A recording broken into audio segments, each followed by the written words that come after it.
ao momento da palavra. Nós temos aqui hoje conosco o pastor Luiz Correia e a sua esposa, a irmã Glaucia. Sejam bem-vindos. Pastor Luiz Correia é pastor da Igreja Batista Filadélfia, que fica ali no bairro Luciano Cavalcante. Tem muitas atribuições, muitos compromissos, mas com muita solicitude, com muito carinho, recebeu o nosso convite, aceitou o nosso convite, está conosco aqui hoje. Eu já queria convidá-lo, pastor Luiz Correia, aceitou o nosso convite de pronto, e para nós é uma honra, um prazer ter o senhor, a irmã Glaucia, o Hugo e a Vanessa também aqui conosco, e nosso desejo é que o Senhor use o Senhor hoje, como tem usado já lá na Batista Filadélfia. Vamos curvar nossas cabeças, vamos orar pelo pastor, amém? Amém. Senhor nosso Deus, nosso Pai, Deus, nesse momento nós queremos te apresentar a vida do pastor Luiz Correia, meu Deus. Pai, que em nome de Jesus o Senhor possa usar o teu filho como instrumento para expor a tua palavra aos nossos corações, meu Deus. Que o Senhor possa usá-lo para falar conforme a tua vontade, meu Deus. É assim que nós te oramos e te pedimos, Pai, em nome de Jesus. Amém.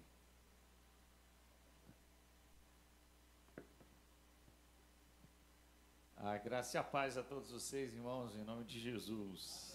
Amém. Queria já agradecer ao pastor Cristiano pela honra de me conceder aqui o púlpito na sua igreja. Eu sei que todo pastor, em regra geral, de forma geral, é zeloso, né? Então, o Hudson aí, que também fez a ponte com o Hugo aí, não foi? Então, queria agradecer a oportunidade que aqui me é concedida, tá bom?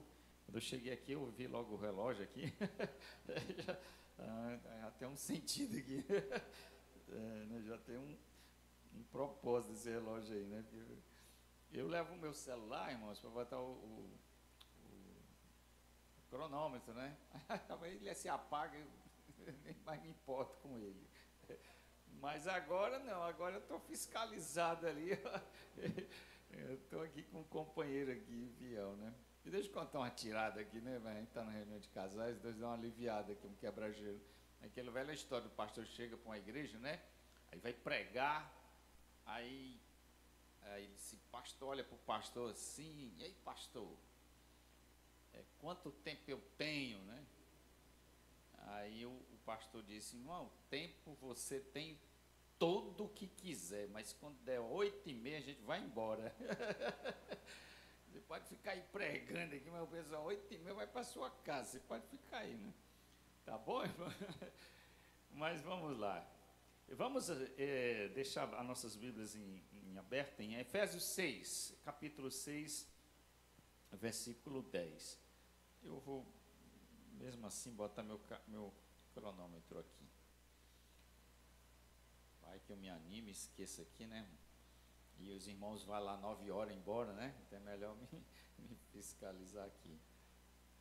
Vamos lá. Diz o texto de Efésios 6, vou ficar só no versículo 10 por hora, tá bom? Quanto ao mais, sejam fortalecidos no Senhor e na força do seu poder. Foi-me dado esse texto, né? Para eu poder, a partir daqui, desenvolver uma palavra para os amados irmãos. Então, vamos fazer uma breve oração, irmãos, e a gente vai. Amado Deus, nós nos inclinamos e humildemente chegamos à Tua presença, pedindo que o Senhor nos conduza a uma exposição, uma pregação fiel, clara, simples e poderosa, possa edificar os irmãos e eles serem feridos pela palavra, corrigidos, consolados, instruídos, encorajados, santificados.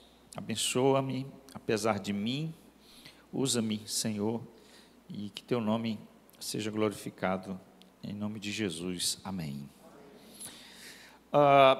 Paulo aqui, irmãos, nessa carta, está concluindo, né, nesse verso, quando ele diz, quanto ao mais, alguém que já escreveu carta, hoje está um tanto quanto difícil escrever carta, nós estamos no mundo virtual, Mas quando a gente está chegando nos finalmente da carta, a gente tem esse aspecto assim conclusivo, né? Quanto ao mais, ou seja, essas são aqui as minhas últimas palavras, eu estou chegando já ao fim. Ele está sinalizando assim que está chegando ao término da sua carta.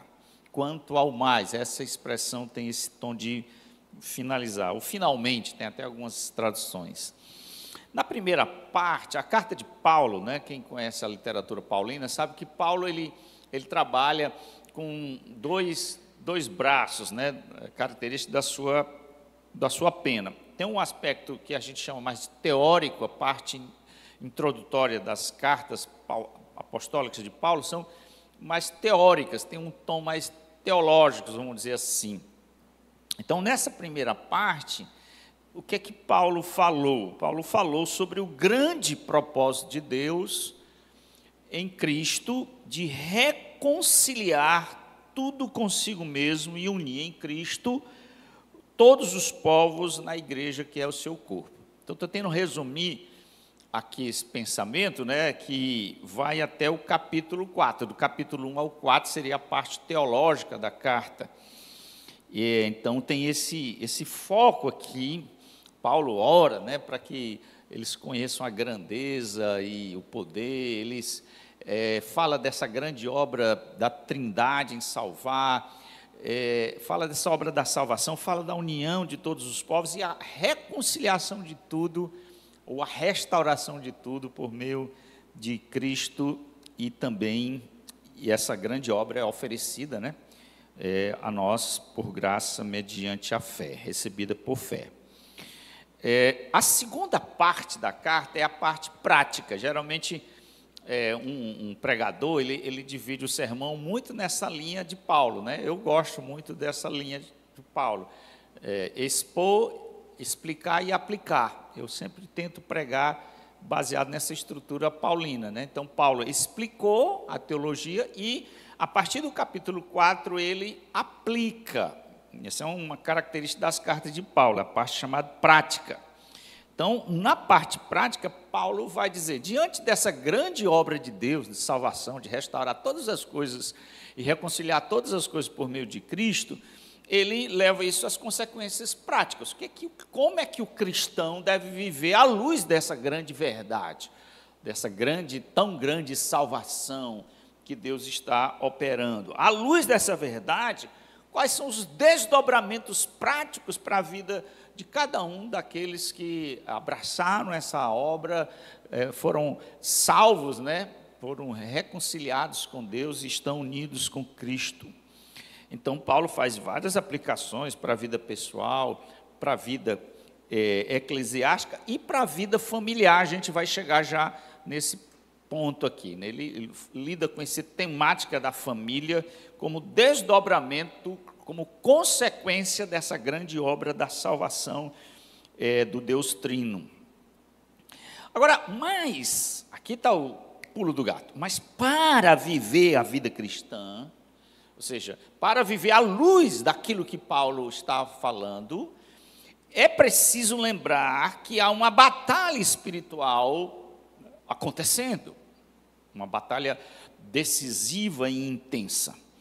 E é fundamental que o cristão entenda essa realidade invisível, espiritual, mas intensa. A gente está numa guerra, estamos dentro de uma batalha. E Paulo guardou para o finalmente, né, lidar com essa temática dessa batalha espiritual.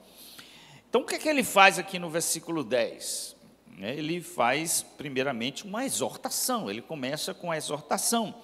Sejam fortalecidos no Senhor e na força do seu poder. Finalmente, irmãos, sejam fortalecidos no Senhor. Há uma tradução muito boa que quer dizer assim, que é melhor assim. Sejam fortalecidos no Senhor, isto é, no poder da sua força. Sejam fortalecidos, aqui está num modo, quem estudou aí em português sabe, um modo imperativo, que é o modo da ordem. Portanto, aqui é uma ordem. E está numa voz passiva, que é interessante aqui, né? Você sofre a ação dessa desse verbo, indicando que nós é que somos dotados, ou nós somos capacitados dessa força, ou por meio dessa força. O tempo ainda do verbo indica que é uma necessidade presente, constante, que Paulo está aqui nos chamando. Ou seja, o crente sofre a ação do poder de Deus, ele deve receber, estar apto ou deixar ser recebido pela força e o poder de Deus, um poder que vem de fora, que ele não tem, sede fortalecidos, ele não tem esse poder vem do Senhor e nos fortalece. Esse poder vem pelo fato que nós estamos unidos a Cristo, nós nos convertemos, estamos no corpo de Cristo. E aqui é bom lembrar que a natureza desse poder é sobrenatural, fala de um aspecto transcendente, é de natureza sobrenatural. A força, que aqui é o poder do Senhor, é o poder sobrenatural, o poder que está no Senhor.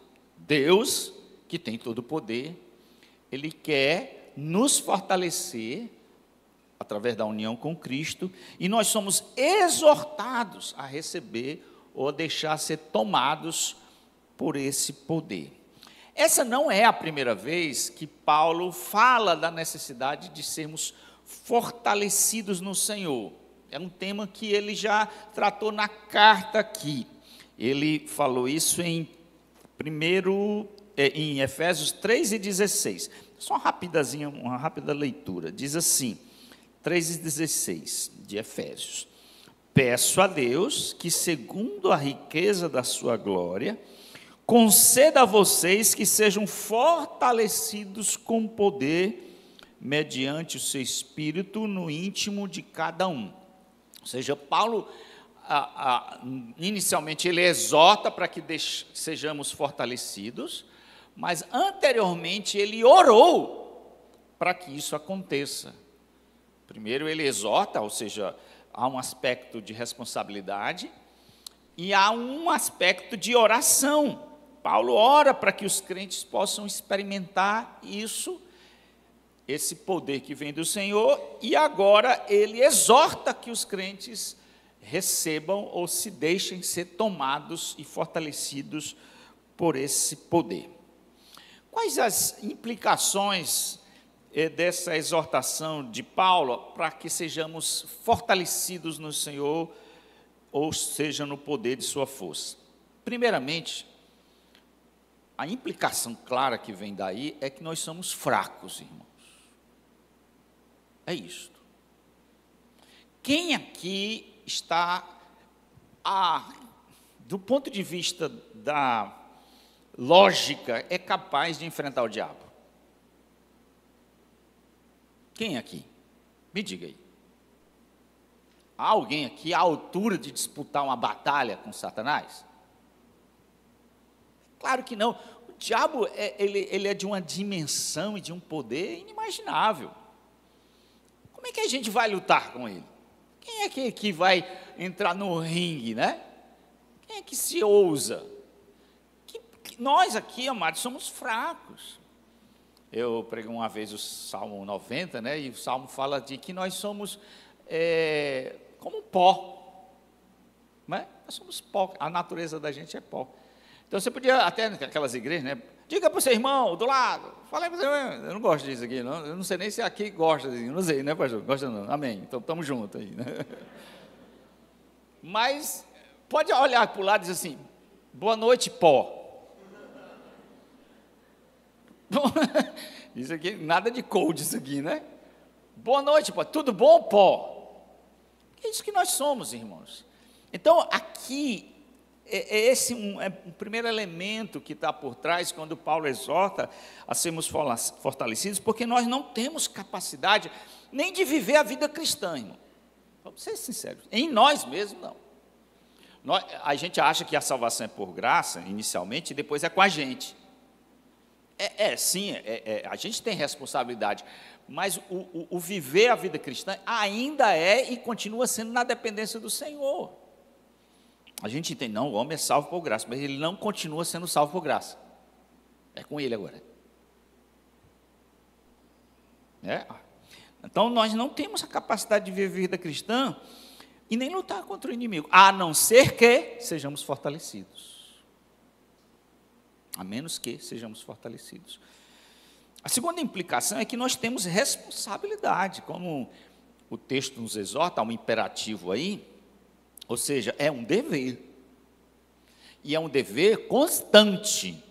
Não é um dever assim, para hoje, daqui a um mês eu me fortaleço, depois daqui a 2 meses. Quando eu achar que eu estou em necessidade, eu me fortaleço. Não fortaleço, não. É algo constante. Eu resolvi ir para a academia. Por que eu tomei essa decisão, né? Eu vou explicar, irmãos. Eu odeio academia. E eu tenho os motivos humanos. E, vou ser honesto, estamos trabalhando aqui com casais, e de guardar-me de impureza. Tá certo? Eu procuro ser cuidadoso com os meus olhos. Mas eu estava na fila, eu estava numa fila com a minha esposa, no aniversário de uma criança, aí um irmão da igreja chegou para mim, né, eu estava para comer um lanchezinho, um almoço, aí o irmão chegou para o meu, disse, pastor, o senhor está com sarcopenia. E ele é o Túlio, é fisioterapeuta. Sarcopenia, eu peguei o Google, que diabo é sarcopenia mesmo? Aí eu olhei assim, sarcopenia, é a perca de tônus muscular. Aí disse, pastor, você cuida. Um bocado de gente já mandava, pastor, vá para a academia, pastor, porque eu estava andando, gostava de andando, mas você precisa fortalecer, depois que chega, depois dos 50, o negócio cai, você não vai aguentar. Rapaz, era umas pragas assim, né? Só ameaçando um futuro assim, tenebroso para mim. E eu fui para essa academia. Eu vou com minha amada esposa, né, filha? A gente vai junto. E eu procuro ouvir pregações, né, e escutar lá. Mas eu tive que ir, mesmo não muito gostando do ambiente, pela necessidade. Pela necessidade. E eu percebi, irmãos, e tenho percebido que é algo que requer disciplina. É algo que requer foco. Essa palavra está em moda hoje. Em foco, fé, né? Força. Então, e cansa, termina, fadiga. Nos meus primeiros dias, o corpo já estava pedindo pinico. Já viu alguém essa expressão, né? Me ajude. Mas não adianta ir um dia e somente depois não ir mais. Sabe? Quantas pessoas não começam, né? Para a gente ter resultado, a gente tem que ter constância. Os resultados demoram, não vêm de imediato. Eu acho que é a mesma coisa, irmãos, com a vida espiritual, de ser fortalecido. Não os músculos, mas a alma, o espírito, a fé. Também somos responsáveis e nós temos que ser fortalecidos espiritualmente de uma forma constante. Segundo, essa oração é uma declaração da nossa necessidade. É o meu pelo qual eu sou fortalecido e eu fortaleço os irmãos. O agente desse poder, irmãos, de nos fortalecer é o Espírito Santo. A pessoa e a obra do Espírito Santo. É por isso que J. Packer escreveu um livro muito bom, Na Dinâmica do Espírito, né? E ele fala dessa necessidade do agente do Espírito ser aquele que nos fortalece e nos capacita. Bom, vimos a exortação. Agora, vamos ver, meu tempo já está... Oh, Deus, eu vou terminar aqui, vai dar certo, vai dar testa. Versículo 11, o 11, nós somos fortalecidos. Agora, o Paulo trata de como nós somos fortalecidos. Ele exorta, e agora ele vai dizer como. Versículo 11. Vistam com toda a armadura de Deus, para poderem ficar firmes contra as ciladas do diabo. Então, primeiro, você precisa ser fortalecido para lutar. E a força vem do Senhor. Segundo, vistam-se. Aqui é o modo, ou como você é fortalecido. Eu assisti um documentário, irmãos, eu não sei quantos assistiram, da BP, né, da chamada Brasil Paralelo. O nome do documentário é Do Rio ao Mar, que fez 1 ano agora, acho que 7 de outubro, da invasão do Hamas, aquele ato terrorista terrível, lá em Israel, né, onde mais de, acho que 1.000 pessoas, né, foi uma carnificina. Dizem que foi, depois do Holocausto, o maior ato antissemita ou de morte para com os judeus. Fez agora 1 ano, né, completou 1 ano. E o vídeo, né, está no YouTube, acho que é interessante vocês assistirem, muito legal. Um rabino, tem várias pessoas que falam, mas tem um rabino, aquele clássico com quipazinha, que é a barba assim, né? Ele vai falando e ele cita um provérbio latino que é atribuído a Flávio Vegésio. Vou falar em latim aqui para ficar chique. Sim vicius patem parabellum. Vocês entenderam aí? Estou falando em língua, né? Si vicius patem parabellum. Vou traduzir. Se queres a paz, prepara-te para a guerra. Se queres a paz, prepara-te para a guerra. A ideia aqui é que o rabino dizia que não adianta ficar negociando com Hamas, que não há negociação. Não tem como baixar a guarda para grupo terrorista. A ideia é que uma sociedade é forte apenas e tão somente se é capaz de guerrear. A ideia é que a capacidade de guerrear gera respeito e é o único instrumento para gerar, no fim, a paz. Ou seja, se nós queremos ter paz, não é cedendo, não é fazendo acordos, é guerrear. Parece estranho isso. Pastor, para ter paz não é melhor fazer acordo? Não necessariamente. Irmãos, olha aqui para mim. Pastor, eu quero paz. Você quer paz? Né? Só que o diabo não quer. O inimigo das suas almas, ele não quer. Pastor, eu não quero guerra com ele, mas ele quer. Ele quer. Então, se você quer paz, esteja preparado para a guerra. Porque você está em guerra. A pastor não sabia, mas agora está informado. Você está em guerra. Você está em guerra, e é clássico, todo cristão, minimamente discipulado, sabe disso. Você está em guerra com você mesmo, com a sua velha natureza, a carne milita, a palavra aqui, ó, com o espírito contra a carne. Você está em guerra com o mundo que jaz maligno, e você está em guerra com o próprio diabo, Satanás, e com as suas potestades. Então, para ser fortalecido, é necessário, para Paulo, vestir-se de uma armadura.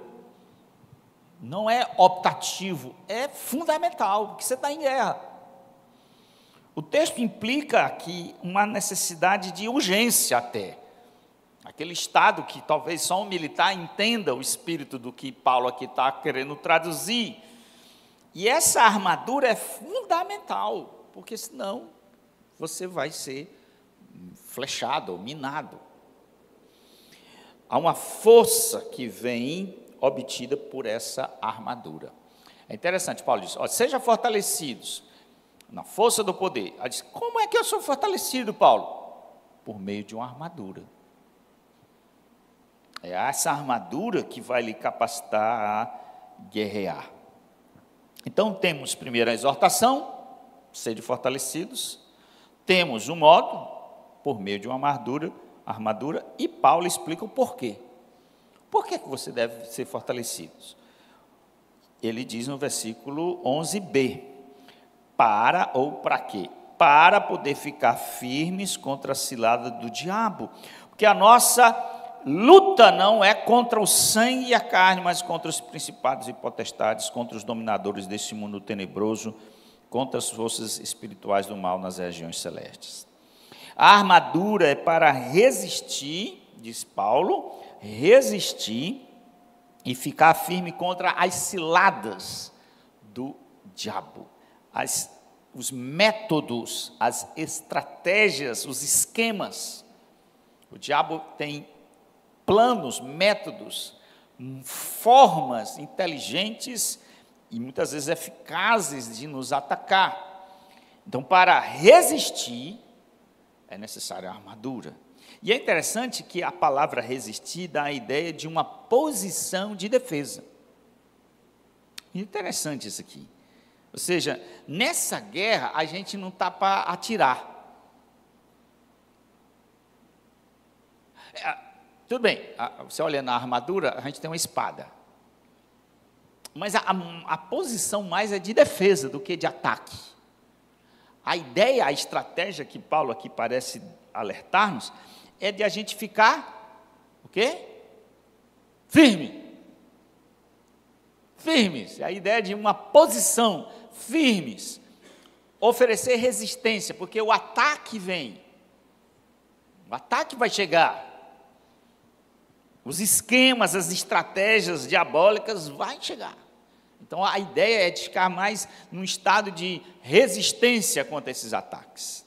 A luta é de caráter espiritual, pois o reino de Cristo não é deste mundo. O reino de Deus não vai avançar por espada, por força física, política, necessariamente. O reino de Deus avança por natureza espiritual, por armas espirituais. E lutamos contra o diabo e seu reino. Ele é um príncipe e tem um reino. Embora Cristo, por meio da cruz, já venceu o diabo, na cruz, um dos efeitos da obra da cruz, há uma obra do John Piper, muito interessante, curta, 50 efeitos, ele disse que eu poderia colocar mais, ele só colocou 50, o Piper é complicado, né? Ele ainda diz assim, eu poderia colocar mais. Entre tantos efeitos ou resultados da obra de Cristo, uma foi um golpe na cabeça do diabo. Então, na cruz, o Filho de Deus já deu uma pancada.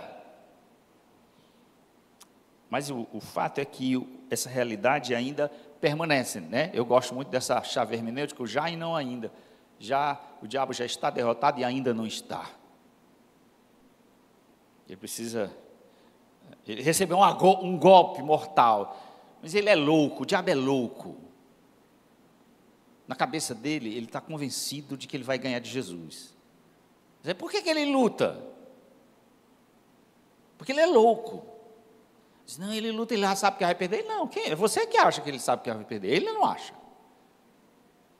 Ele é louco. Então ele está lutando uma batalha que ele crê que vai ganhar. É uma partida, eu sempre ilustro isso como uma partida de futebol, eu gosto dessa ilustração. Não sei se eu criei, ou depois com o tempo, né, pastor, a gente vai lendo tanta coisa, a gente não sabe o que é dos outros. Quando é dos outros, eu digo, aqui é o Jay Parker, John Piper, a gente tem um bocado de gente que sobe nas costas. Mas quando eu não tenho, eu acho que foi eu mesmo que criei. A gente vai jogar uma partida de futebol, Ceará, o vozão aí, né? Oh, meu Deus do céu. Pisei em terreno inimigo.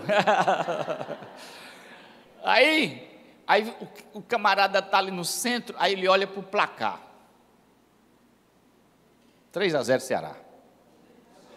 A partida nem começou e o resultado já está ali. Quem que não joga um futebol desse? Hein? Quem que não joga uma partida dessa?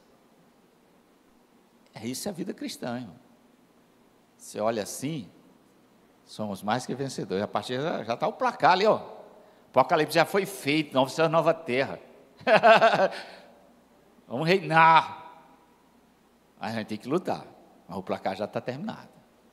Vamos ganhar. Vamos ganhar. Tenha dúvida. Vitória é nossa. É assim a vida cristã, irmãos. O golpe final já foi dado, mas o golpe inicial ou fatal já foi dado, o final aguarda. Há um inimigo ainda, que é a morte, a ser derrotada. Lutamos contra o diabo. A palavra diabo aqui é caluniador. E essa identidade do diabo, a gente pode conhecer o diabo pelos nomes, né, irmão? Assim como a gente pode conhecer Deus pelos seus nomes.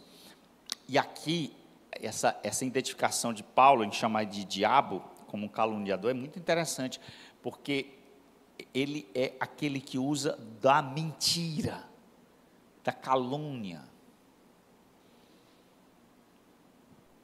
Olha, irmãos, deixa eu falar uma coisa aqui bem pastoral. Há muitas pessoas que lutam contra o diabo e acham que a luta principal contra o diabo é exorcismo. Inclusive, tem muitas igrejas que fazem disso um marketing, uma chamada sessão de descarrego, culto de libertação, onde a ideia é de que eles estão batalhando contra o diabo e estão expulsando demônios e dando libertação às pessoas. Eu não estou dizendo que isso não é necessário na luta contra o diabo. Às vezes é.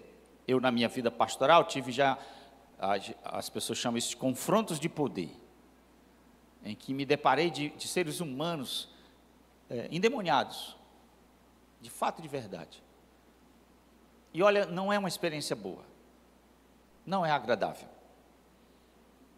nunca é. Você vê o outro subjugado por uma força do mal, mas eu não vivo atrás disso, irmão.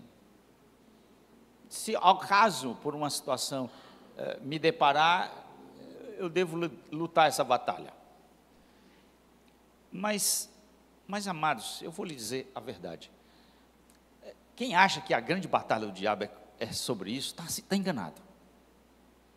Quem acredita e fica impressionado, achando que a gente é chamado aqui a fazer exorcismo a 3x4 e resolver o problema das pessoas, está enganado. Porque o fato que o diabo, os esquemas do diabo, não está em necessariamente subjugar um ser humano e dominar sua personalidade, endemoniá-lo. O estrago que ele faz com isso é muito pouco. Ele não é burro. Ele não é burro. Ele é inteligente. E essas pessoas são no universo, são muito poucas que chegam a ser tomadas de tamanha possessão. Os esquemas deles são muito mais eficazes. E a estratégia deles, sabe qual é? A mentira. O estrago que ele faz com a mentira é muito maior do que ficar tomando de um. O estrago que ele faz com a falsa doutrina, as doutrinas do demônio, é muito grande. E é muito mais eficaz. Por isso que Jesus vai dizer assim, o diabo é mentiroso, sempre foi. Ele é o pai da mentira, nele não tem verdade. Porque ele usa da mentira, do engano, que sutilmente vai dominando a mente das pessoas e levando essas pessoas para a perdição eterna. Para a perdição eterna. O diabo pode estragar uma vida através de um demônio, mas o estrago que ele faz com uma falsa doutrina, com um erro, com a mentira, não tem dimensão. A principal arma do diabo é o engano. É por isso que pregar a palavra é fundamental. É a única maneira da gente trazer esperança para as pessoas. Como é que a gente luta contra as garras do diabo? Eu não vou aqui ser específico, vou ser bem superficial aqui, irmãos, em trabalhar nessa armadura. Eu vou ser bem breve, tá bom? Porque eu quero chegar nas minhas aplicações à família, que é o foco aqui. Como é que a gente luta contra o diabo? Quais são essas armas? rapidamente, vou citando aqui, a gente vai passando, versículo 14. Portanto, fiquem firmes, novamente a posição de defesa, cingindo-se com a verdade. Primeira, como é que eu luto contra o diabo? Mantenha-se fiel. Mantenha-se fiel. Cinge-se com a verdade. Já que eu falei que o diabo é o pai da mentira, e ele usa o engano, a mentira para fazer o estrago, então a gente começa com a verdade. E a verdade aqui não se trata, eu penso, que é a verdade objetiva da Bíblia. Embora isso tenha, a gente precisa conhecer a palavra. Mas eu não acho que Paulo está falando da verdade aqui no sentido objetivo, mas a verdade no sentido pessoal. Aqui a ideia é que você vive a verdade, você é verdadeiro. Você não é hipócrita. Como é que eu luto com o diabo? Vivendo a verdade, mantendo-se fiel. Devemos ser uma pessoa verdadeira, que encarna e vive a verdade. Há uma verdade objetiva? Sim, está aqui. Mas essa verdade objetiva tem que ser encarnada. Eu tenho que ser verdadeiro.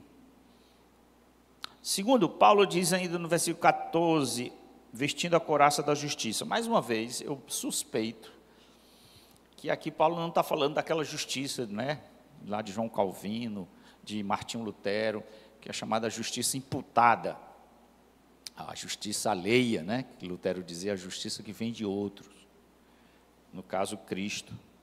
Não estou dizendo que essa justiça não é objetiva, né, aplicada, imputada em nós através da fé, não seja necessária na luta contra o diabo. Mas eu penso que aqui a justiça é mais nesse sentido do que a verdade, a justiça vivida, a justiça viver de uma forma justa, seria isso. Seja uma pessoa justa. É isso que Paulo está aqui. Procure agir com justiça. O diabo visa levar você a fazer o que não é certo. Pois faça o que é certo. Viva de uma forma justa. Quando você faz as coisas certas, no poder do Espírito, o diabo é derrotado, é frustrado. Outra coisa que Paulo diz versículo 15, tenha os pés calçados com a preparação do Evangelho da paz. Os sapatos, os calçados são muito importantes para uma guerra, você pode imaginar. E nós não podemos dispensar esse instrumento de guerra. Não podemos guerrear sem esse instrumento. É o que ele nos leva para o campo de batalha e nos permite, através dele, proclamar o Evangelho, né? Diz que temos que ser calçados com a preparação do Evangelho. O que Paulo está dizendo é que nós devemos estar sempre prontos para falar do Evangelho, ter a habilidade e a capacidade de trazer a mensagem do Evangelho. Versículo 16, eu estou sendo bem rápido aqui. Segurando sempre o escudo da fé. A ideia aqui é de proteção. A fé protege dardos vindos em sua direção. O diabo vai atacá-lo, dardos que muitas vezes vão fisgar o seu coração. Talvez até possa ter alguém aqui, né, fisgado com algum dardo do inimigo. Não protegeu, não deixou que a fé, esse escudo da fé, o guardasse. Talvez alguém esteja amargurado aqui. Talvez alguém aqui esteja com culpa.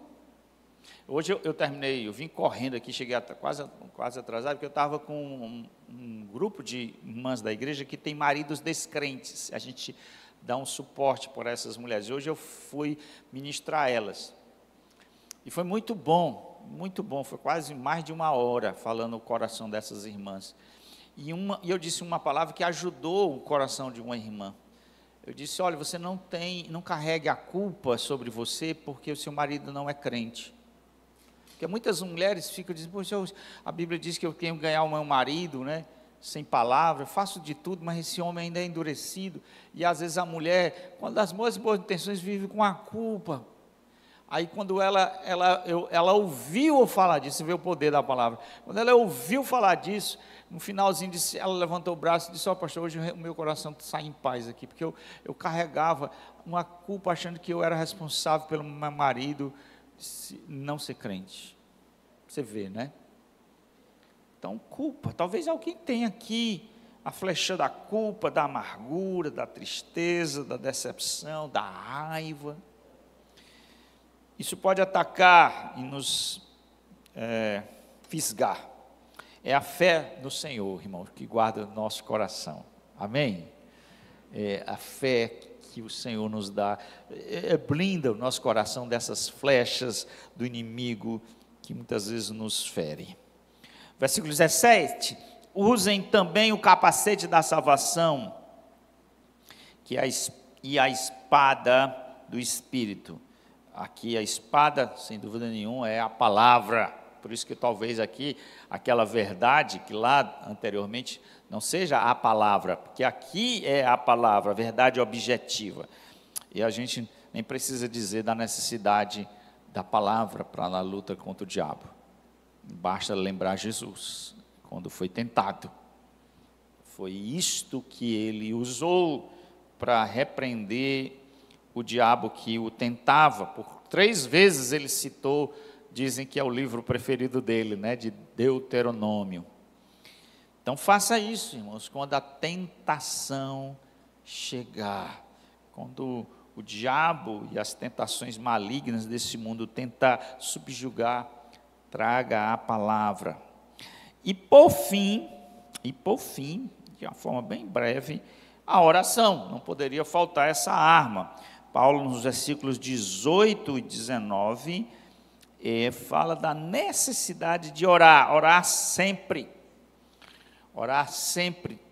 Eu ficava dizendo para minha esposa, você vê que coisa, né? Quando a gente tem um propósito de disciplina física, todo dia eu acordo 5h30, eu vou para a academia. Por que que todo dia eu não posso também orar? Se eu tenho força e disciplina para cuidar do meu corpo, por que que eu não posso fazer o mesmo com minha alma?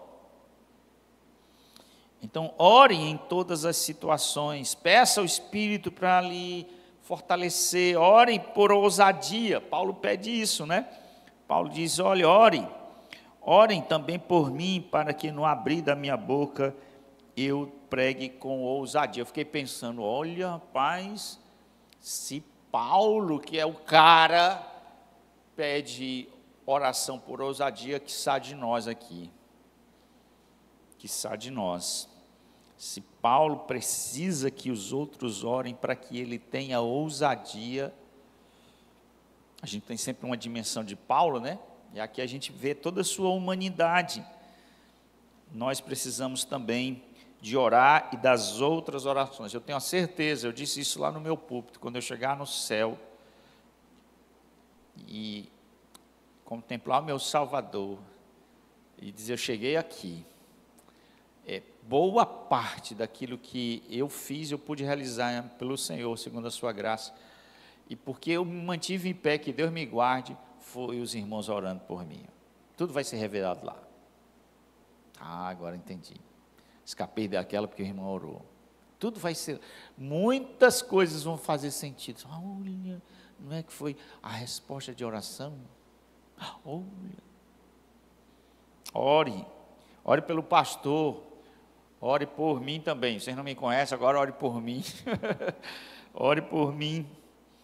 Paulo pediu oração, precisamos orar uns pelos outros. Ore pelos missionários que estão na obra. Agora eu quero encerrar aqui, chegou o meu horário aqui já, fazendo umas implicações ou aplicações. Aqui ao caso da família. A destruição da família, irmãos, é o alvo de Satanás. Ok? Eu agora vou afunilar aqui. O diabo tem interesse demais em destruir família. Lá no Éden ele começou isso. Ele fez uma confusão lá, né? Foi o sujeito que entrou para fazer uma confusão. E aí causou aquela confusão e conflito familiar lá, onde um ficou acusando o outro. Por trás foi o Satanás. Logo depois a gente viu uma desgraça na família de Adão, que foi um fraticídio. Você vê que tudo o diabo gerou e as consequências terríveis, né? Caim matando Abel. Então, amados, essa destruição do diabo não é uma questão, essa destruição da família não é uma questão ideológica. A gente está muito numa guerra cultural, né? E eu não estou dizendo que há uma cultura querendo destruir família. Há uma ideologia querendo destruir família. E a gente sabe que tem uma guerra cultural, mas engana-se quem acha. Eu, particularmente, estou até cansado de guerra cultural. Eu deixo aí para a turma ficar, faça essas guerras culturais, eu vou ficar pregando a palavra. Faça seus apologéticos aí, deixa eu pregar a palavra. Eu não estou dizendo que isso não tem valor, irmão. Não saia daqui dizendo que isso não tem valor, que a gente não esteja apto para fazer guerra cultural. Eu só estou dizendo que o meu chamado é pregar a palavra, o meu chamado principal. Mas a ideia aqui é que quem acha que essa ação de destruir a família é algo meramente cultural, sociológico, político, ideológico, está se enganando, porque por trás disso, isso é uma ação maligna. Se a gente ficar só nessa guerra cultural, a gente não vai lidar com a raiz do problema. O mundo jaz no maligno, e a família está realmente no ataque cultural, sociológico, político, ideológico, mas, acima de tudo, espiritual. A gente pode até resolver essas questões ideológicas, identidade de gênero, LGBTI, essas questões todas aí, né, ficar bonitinho e cheiroso, e ainda assim não resolver o problema do homem. O maligno quer destruir a família, a sua família. Ele tem esse interesse. Não subestime ele. Não baixe a guarda. Ele quer destruir a sua família. Se ele destruir a sua família, ele destrói uma igreja, ele destrói a sociedade. Todo mundo sabe disso. A estratégia dele é clara. Se ele quer destruir a sociedade, a igreja, ele começa destruindo a família. É do interesse dele. Então, precisamos ser fortalecidos no Senhor e na força do seu poder para enfrentar Satanás contra a destruição da família. E como nós fazemos isso? E aqui eu estou sendo específico para o lar. Como nós lutamos contra o Satanás no enfrentamento da destruição das nossas famílias? Eu tenho 3 sugestões aqui e encerro. Primeiro, seja fortalecido no Senhor e na força do seu poder, vivendo em comunhão com os irmãos. Digam amém. Amém. Vivendo em comunhão com os irmãos.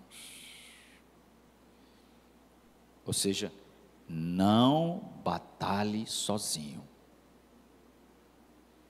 Não saia da igreja.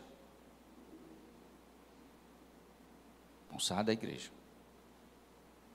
Alguém aqui já foi tentado, eu vou deixar a igreja, dá trabalho. O diabo quer isso de você. Não batalhe sozinho. A igreja é um exército, amém, irmãos? Amém. É aqui que você é fortalecido. Você está aqui, sábado à noite, recebendo uma instrução, sendo orientado, alimentado na palavra, fortalecendo o seu lar. Amém. Você precisa disso. Você não vai encontrar isso em nenhum lugar, em colégio, em faculdade. Onde é que você vai encontrar esse recurso? Onde você vai ser capacitado, orientado a amar sua esposa, a criar seus filhos? Aonde é? É na igreja. É no corpo. Sua família é fortalecida e guardada na igreja. A guerra é da igreja. Venha para o culto de oração, irmão. Venha. A guerra é do povo de Deus. Nós lutamos juntos contra o inimigo comum. Digam amém. Você está lembrando disso? É bom lembrar aos irmãos amados. Eu vou falar aqui, depois vou embora mesmo. Que a nossa luta não é contra o nosso irmão do lado, não. Dizem que a igreja é o único exército que atira nos próprios soldados e ele ferido ainda. Irmãos, a gente está do mesmo lado, é bom lembrar isso. Então, se alguém aqui está com um problema com o irmão, resolva isso. Isso é coisa do diabo. Inimizade, discórdia, porfia, divisão, isso é coisa do Satanás. Nós lutamos juntos contra um inimigo comum, estamos do mesmo lado. A igreja fornece o poder, o padrão e os meios da proteção da família. Minha família precisa da família da igreja. Eu preciso da família da igreja. Eu preciso estar me congregando, participando, vivendo a vida da igreja. Se eu saio, se eu deixo isso, o diabo toma de conta. Nenhuma família solitária possui todos os recursos necessários para ser uma família verdadeira e totalmente cristã. Precisamos do apoio, precisamos da amizade. Precisamos de um exemplo. Estava na reunião do presbitério da igreja, aí um dos pastores da igreja fez uma confissão de uma luta dele. E a gente começou a chorar ali. Coisa boa. E um irmão deu uma palavra assim para um pastor. Ele abriu o coração. Não era nada moral, não. Era uma luta. E ali ele foi fortalecido. E eu sou meio chorão, comecei a chorar também. Tá. É a igreja, irmão, que a gente é fortalecido. É aqui no corpo de Cristo. Precisamos de conselhos dos outros. Essa realidade também coloca um fardo de responsabilidade sobre as igrejas locais. Se a família precisa de igreja para sobreviver, e precisa, as igrejas precisam ser lugares saudáveis para essas famílias. Precisa. Já que a saúde de sua família precisa, em grande parte, a saúde da igreja, então a igreja precisa ser saudável. Essa é a grande luta da gente, né? Então o pastor Pedro mandou uma notícia no presbitério, acho que foi hoje. Ele disse: irmãos, eu estou entrevistando uma pessoa. Ele disse: pastor Luiz, eu estou entrevistando uma pessoa que a gente faz entrevista para a membresia lá na igreja. Aí a gente faz a vida da pessoa, pergunta até o DNA dela. Aí ela pensa assim: por que você veio para Filadélfia? Por que você saiu da sua igreja e por que veio para Filadélfia?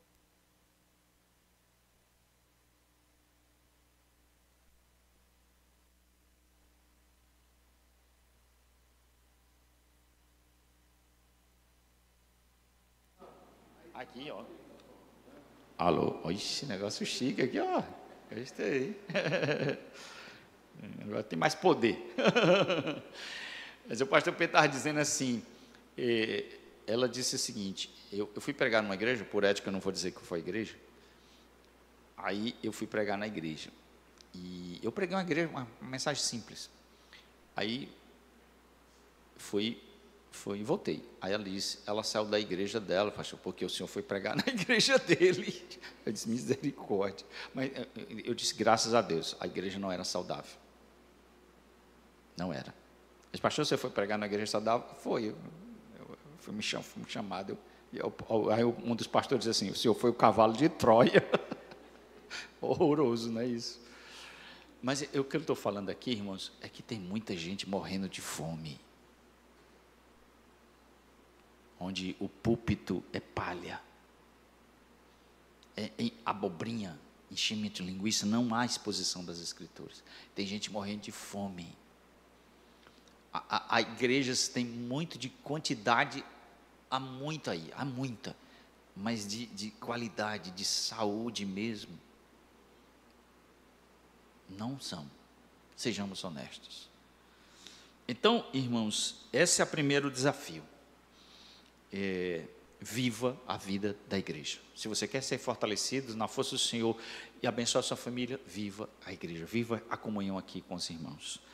Segundo, em decorrência disso, da vida do corpo de Cristo, tem-se uma segunda implicação: busque ser cheio do Espírito Santo. Isso é a recomendação eu não vou me deter no texto, mas de Efésios 5,18, não vos embriagueis com vinho, mas enchei-vos do Espírito Santo. E aqui é um chamado para todos nós, porque a guerra é espiritual, o poder só vem por meio do Espírito. Então devemos ser cheios do Espírito Santo. Eu não vou me deter nessa teologia, né? Mas é importante nisso. Há aqueles que acreditam que você precisa de uma nova experiência chamada batismo no Espírito Santo depois que você se converte. Eu não creio nisso. Eu não acredito nisso. Eu creio que o batismo no Espírito Santo é concomitante à salvação. Mas aqueles que têm uma visão contra isso, muitas vezes são anti-espírito, vamos dizer assim. E creio que não há mais nada na obra do Espírito. E tem até medo do Espírito Santo, porque isso pode parecer aí com uma coisa esquisita. Há uma necessidade constante, irmãos, de estarmos cheios do Espírito Santo. E Paulo vai dizer como é que isso acontece. Lá na recomendação dele em Efésios 5, deixai-vos ser cheios do Espírito Santo. Eu acredito que as expressões decorrentes logo depois mostram como, ou o sinal. Há pessoas que acham que ali Paulo está falando dos indicativos de uma pessoa cheia do Espírito Santo, falando entre vós com salmos, louvando de coração, sujeitando uns aos outros, dando sempre a Deus graças, que são expressões decorrentes dessa obra do Espírito, ou meios pelos quais nós somos cheios do Espírito Santo. O que importa, irmãos, é que nós temos a responsabilidade de estarmos cheios do Espírito Santo, de ser tomados pelo poder do Espírito Santo, para podermos guerrear. E a terceira e última implicação: busque cumprir os papéis para a estrutura familiar. Como é que eu luto contra o diabo? Eu luto o diabo vivendo a vida da igreja. Eu luto contra o diabo protegendo a minha família, buscando ser cheio do Espírito Santo. Mas eu sou fortalecido e luto contra o diabo, contra a minha família, buscando cumprir os papéis fundamentais para a estrutura familiar. Não vou me deter muito aqui, mas só lembrar. Paulo fala disso nessa carta, em Efésios 5, onde ele chama os homens a amarem a Cristo, amarem as suas esposas como Cristo amou a igreja e a si mesmo se entregou por ela. É engraçado que quando eu falo isso para o casal que vai casar lá na igreja, o noivo, eu digo: olha, sua responsabilidade é essa, amar a sua esposa como Cristo amou. Então, eu digo assim: eu vou mostrar como Cristo amou a igreja. Aí eu digo: ó, Cristo amou a igreja assim, assim, assim. São 8 pontos. E é assim que você deve amá-la. Aí no final eu olho para ele e disse assim: e aí? Tu vai amar assim? Tu ama assim? Aí ele enche o peito assim. Claro. Ele quer fazer média, né, com a noiva ali, né? É claro, pastor, que eu vou amar assim. Aí eu estrago tudo, irmão. Horrível. Ele disse: você não tem condição de amar assim. Você é egoísta, você é caído, você é filho de Adão. Esse amor é divino, você não tem isso. A não ser que você seja cheio do Espírito. A dimensão desse amor é sobrenatural. E só o Espírito pode mediar isso no seu coração. Sem a vida no Espírito, você não vai amar a sua mulher de jeito nenhum. É por isso que a gente fracassa em amar a esposa. Não é porque ela não é boa, não. É porque a gente não tem o poder do Espírito. Da mesma forma, as esposas. Eu digo, chamo as mulheres e digo: olha, as noivas, né? Você deve sujeitar-se ao seu esposo. E eu explico tintim por tintim o que é. Eu digo assim: irmã, você entrou aqui, eu vou libertar você do feminismo. Não pense, né, que as mulheres não foram contaminadas com essa desgraça.